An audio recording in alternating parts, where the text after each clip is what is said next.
Ya, buenas tardes alumnos del segundo B. Vamos a seguir con estos videos relatando lo que es materia, contenido. Ya en el video pasado habíamos visto los totalitarismos. Y en la siguiente unidad, que es Segunda Guerra Mundial, estaría en tres. Van a ser tres videos en los cuales veremos antecedentes, algunos tips, eh, desarrollo y consecuencias. ¿Ya? En este caso vamos a comenzar con lo que es la Segunda Guerra Mundial, los antecedentes.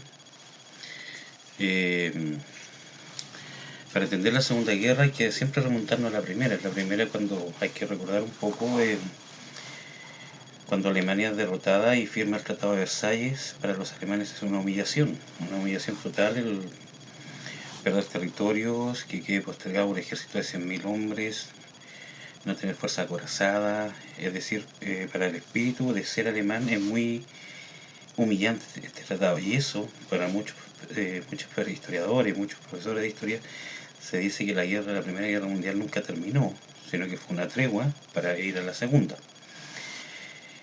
Antes de la Segunda Guerra Mundial, que empieza, como pueden ver ahí, en 1939, en el año 1936 se libró la Guerra Civil Española.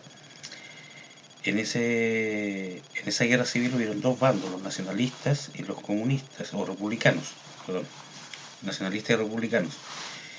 Y esto fue un ensayo de la Segunda Guerra Mundial. ¿En qué sentido? Muchas armas se probaron en esa guerra. El bando nacionalista estuvo apoyado por Italia y por Alemania, la Alemania de Hitler, mientras que los republicanos recibían apoyo principalmente de la Unión Soviética. Por eso se habla mucho de una guerra entre nacionalistas y comunistas. Entonces, a grandes rasgos, podemos hablar de que después de 1918 hay una paz breve, una tregua que dura hasta 1936, cuando la Guerra Civil Española, donde aunque no pelearon directamente alemanes, sí entregaron armas, y se inicia la Segunda Guerra Mundial.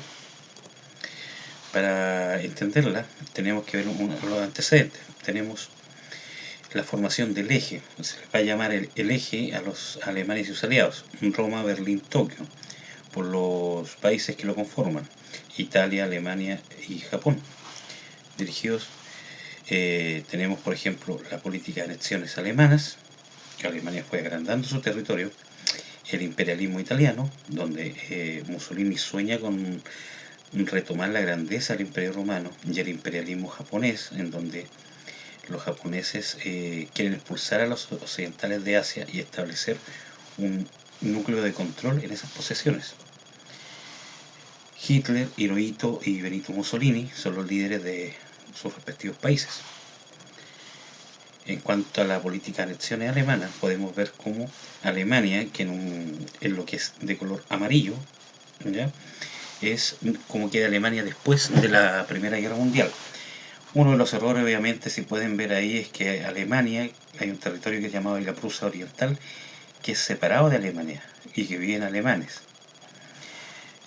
Con los matices de color verde, podemos ir viendo lentamente cómo Alemania fue recobrando territorios sin guerra, sino que sencillamente aprovechando esas situaciones. Situaciones, por ejemplo, que países como Inglaterra y Francia estaban sumidas en la crisis del 29, Alemania también. Pero Hitler recupera a Alemania económicamente, como lo vamos a ver después, y Alemania empieza a tomar el papel de potencia y empieza a reclamar por los territorios. Como nadie quiere una guerra, los aliados, Inglaterra y Francia principalmente, deciden acceder a las peticiones alemanas para evitar la guerra. Es así como se apropia de ese sector de los Sudetes que ven ahí, que son la Checoslovaquia, de Austria, conocido como el Anschluss, que significa unión, la Renania, que es una parte de Francia, sin que haya un solo disparo, sino que para ceder a las presiones y evitar la guerra.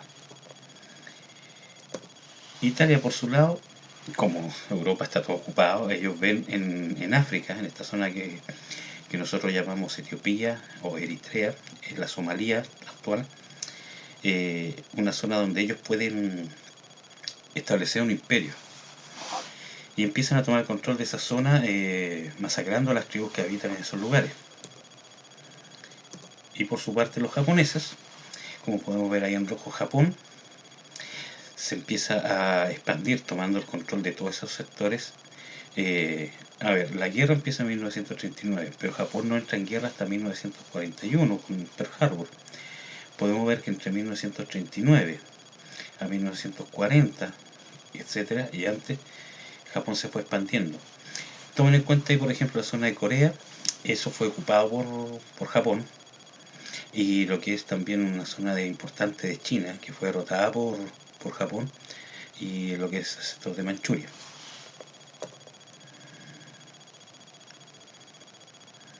Ya tenemos las causas de la Segunda Guerra Mundial. Tenemos el fascismo alemán, el nazismo alemán, rechaza el Tratado de Versalles, el fracaso de la Sociedad de las Naciones, que eran los que tenían que evitar una guerra, y el ascenso de los estados totalitarios, como lo vimos en el video pasado. Aquí tenemos los bloques enfrentados. El eje, ya lo hemos conversado, y Hitler, Mussolini y Toyo, que es Alemania, Italia y Japón. Hay otros países ahí que aparecen como Croacia, Bulgaria, Rumanía, que se fueron uniendo poco a poco, ¿ya?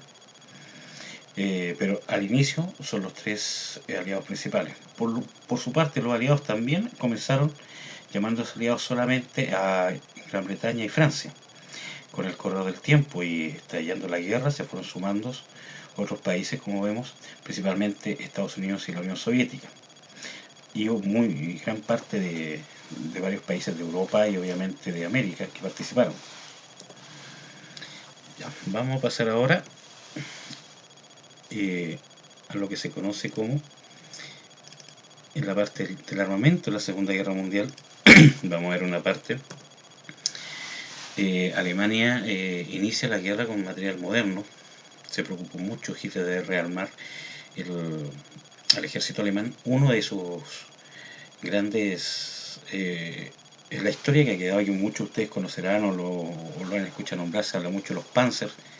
Panzer es la palabra en alemán, significa acorazado, la palabra Panzer. Entonces nosotros lo asumimos como los tanques alemanes, pero en el fondo todo vehículo acorazado durante la Segunda Guerra Mundial alemán recibía el nombre de Panzer. Por ahí las divisiones Panzer que se escuchan significa división acorazada. Los primeros eran los pequeños, los Panzer III, como le llamaban. Luego aparecen carros de combate mucho más sofisticados, como el Pantera o Panther, como en inglés.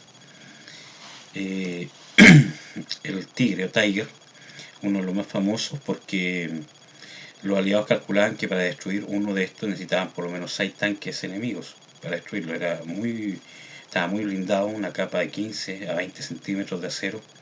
Era completamente invulnerable. La única manera era acercarse 6 o 7 carros a toda velocidad y tratar de que no le dieran.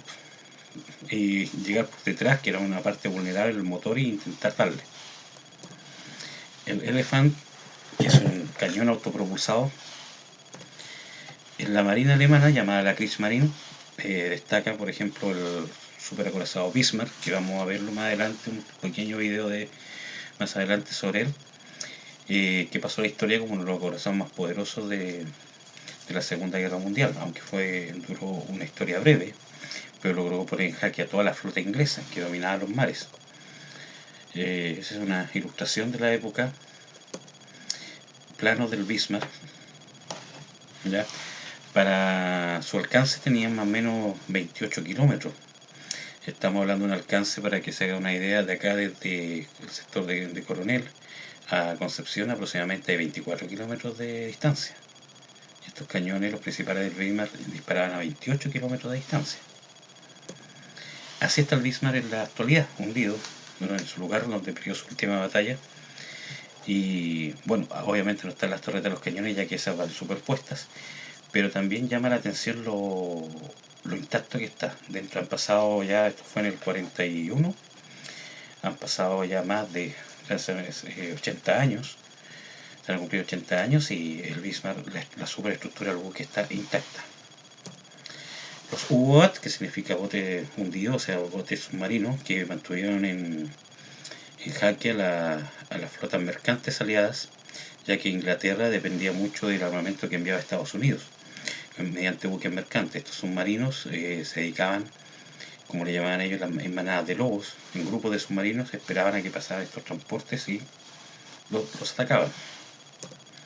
La Luftwaffe, que es la Fuerza Aérea Alemana, nos dejó cazas como el Messerschmitt 109, era un caza muy avanzado para la época. El Stuka, que es un bombardero de picado que emitía un sonido como mediante una sirena que también causaba mucho pavor en los soldados enemigos. Este pequeño avión, el Focke-Wulf 190, fue una sorpresa para los aliados, muy maniobrable. Este es uno real, una foto de un real muy bien conservado hasta la fecha, y armado no solamente con ametralladoras, sino con cañones. También tenía la capacidad de vuelo nocturno y ataque a tierra. Su motor era muy avanzado para la época, y los alemanes fueron los primeros en construir aviones a reacción. A reacción son los que nosotros vemos normalmente, los aviones de combate, que no llevan hélice, sino que va con un motor jet. El Messerschmitt 262 es el primero de su tipo en el mundo, y es toda una sorpresa para los aliados. Afortunadamente para los aliados, los alemanes empezaron a construir muy pocos. Bombarderos como el Heinkel 111, la bomba volante B1, que era una bomba sin tripulante obviamente, que se lanzaba con un motor que iba lo pueden ver ahí, sobre el fuselaje. La B2, que era un cohete, este era el primer cohete, un misil balístico del mundo, se disparaba desde Francia, los sectores ocupados, y podía caer perfectamente en Inglaterra. Era un cohete de largo alcance, imposible de derribar para los aviones, porque alcanzaba velocidad sobre el sonido, sobre la velocidad del sonido. Ya, vamos a parar acá con Alemania. Vamos a hacer una recopilación. Antecedentes de la Segunda Guerra Mundial. Este es un pequeño repasito. Tenemos ahí que se desarrolla entre los años, los antecedentes, la situación después de la Primera Guerra Mundial, la Alemania humillada por el Tratado de Versalles, el ascenso de los totalitarismos, el fascismo italiano, el nazismo alemán, se forma la alianza con Japón, el expansionismo alemán con el Anschluss, que es la unión de Austria, la anexión de Checoslovaquia, se firma un tratado con la Unión Soviética, después se invade Austria, el pacto de acero se le llama la alianza Italia-Alemania. Y las alianzas hay dos, pues el eje y los aliados.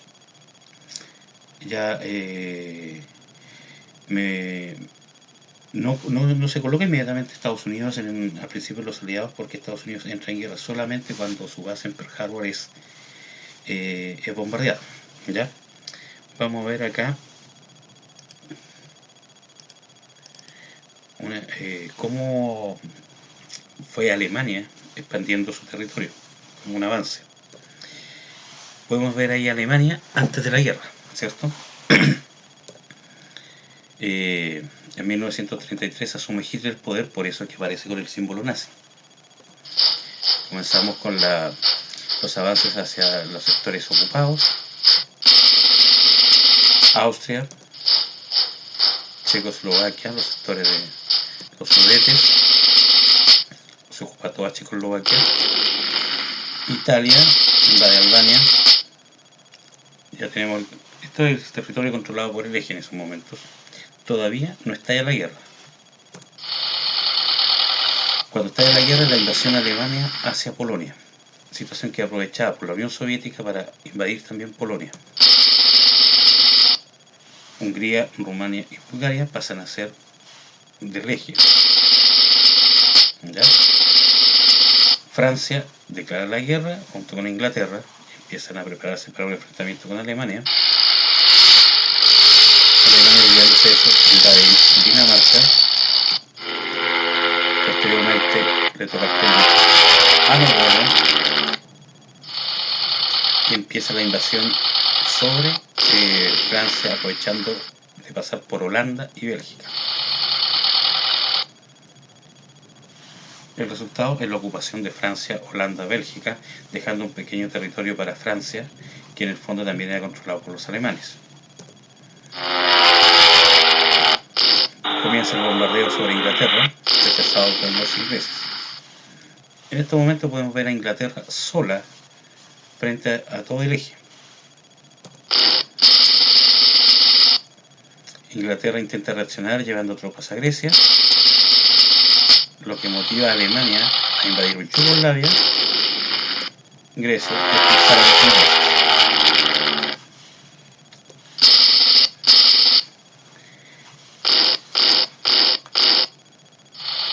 Alemania olvida el pacto de no agresión con la Unión Soviética y decide invadirla, llegando a las puertas de Moscú. Aquí vamos a parar porque este es el momento de mayor expansión del régimen nazi. ¿Ya? Podemos observar todo lo que quedó bajo control del régimen nazi. ¿Ya? Así que vamos a parar acá en esta oportunidad. En el siguiente video seguiremos con el desarrollo de la guerra. ¿Ya? Que estén bien.